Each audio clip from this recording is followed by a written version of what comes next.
Imagine a nation where every family has a place of their own. Walang Pilipinong walang bahay sa sariling bayan. A project of the Marcos administration. Pambansang pabahay para sa Pilipino. This project aims to address the current housing situation in the Philippines through the Home For Every Juan Program 1. This program sets its focus on finishing the 6 million units backlog due to unaffordable housing and inaccessible housing funds by constructing 1 million homes every year for 6 years, alongside providing preferential interest rate of 1% to its buyers. The current ceiling of one socialized housing is at 580,000 pesos, which most Filipinos can't afford. With this program, Filipinos will now have the power to choose a house they can call home. Option 1. Socialized housing. Option 2. Upgraded housing. Option 3. Mid-rise and high-rise. How will this project be funded?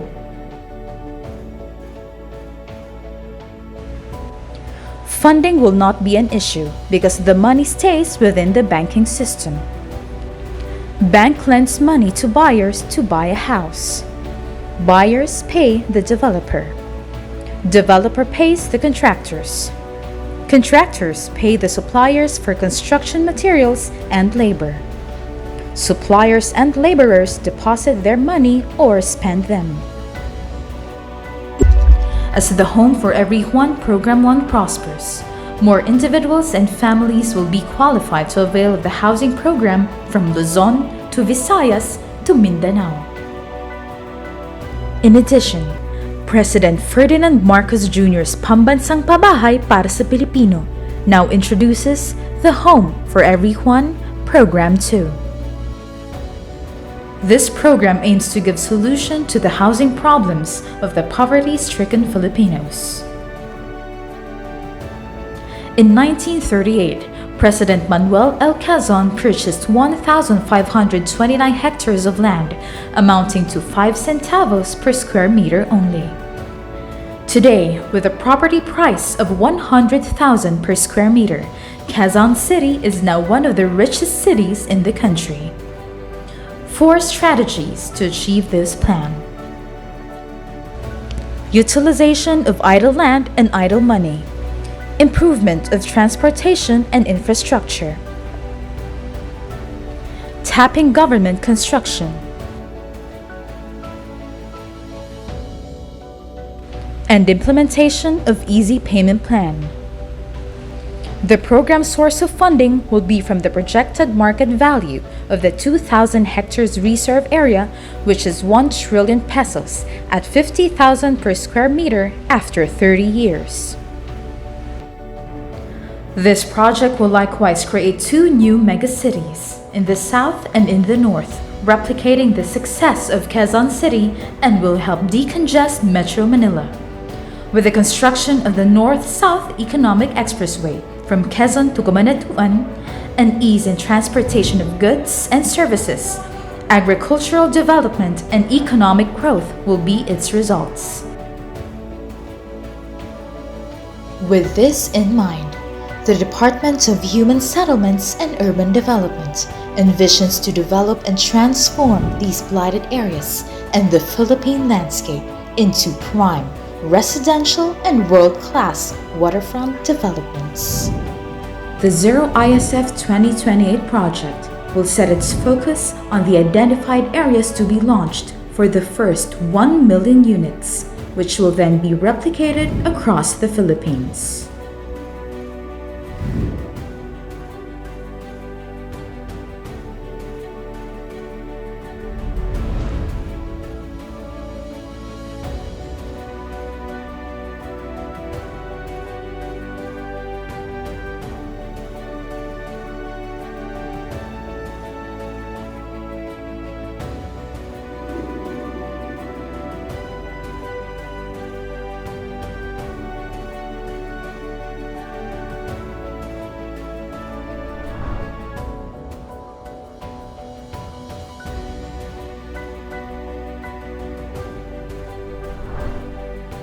The Department of Human Settlements and Urban Development plans to develop these blighted areas into mid-rise housing developments that will house thousands of ISFs. This development will be strategically planned to have more open space applicable for outdoor activities and roads for easy access to and from the project.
The department also aims to clean and develop these esteros into parks and walkways to help restore its luster and aid the rehabilitation of the waterways.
In pursuing the success of this project, the department has laid out the project and financial structure of the proposed Zero ISF 2028 project.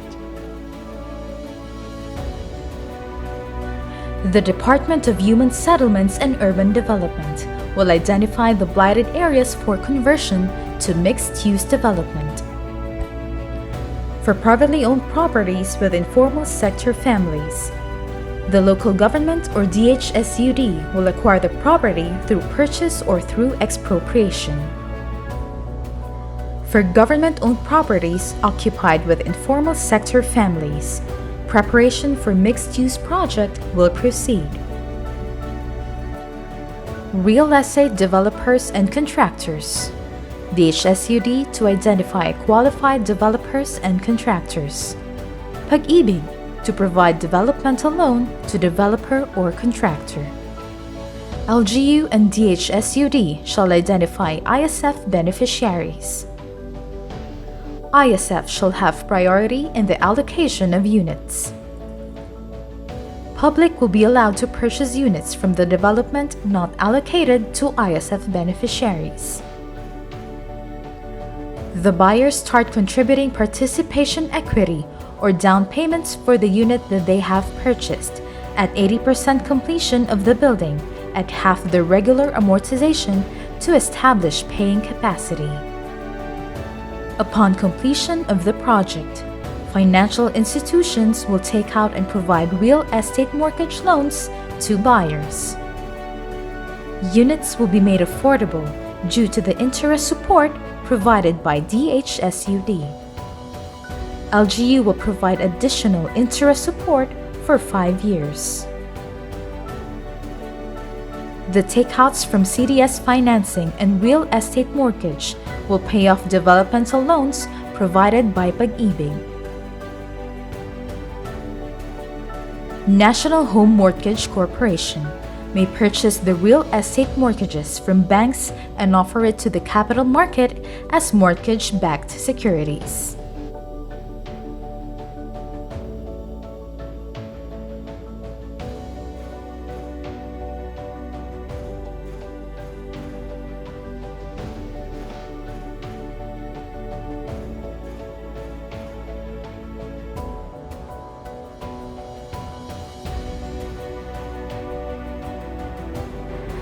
Let us establish more livable and sustainable urban communities.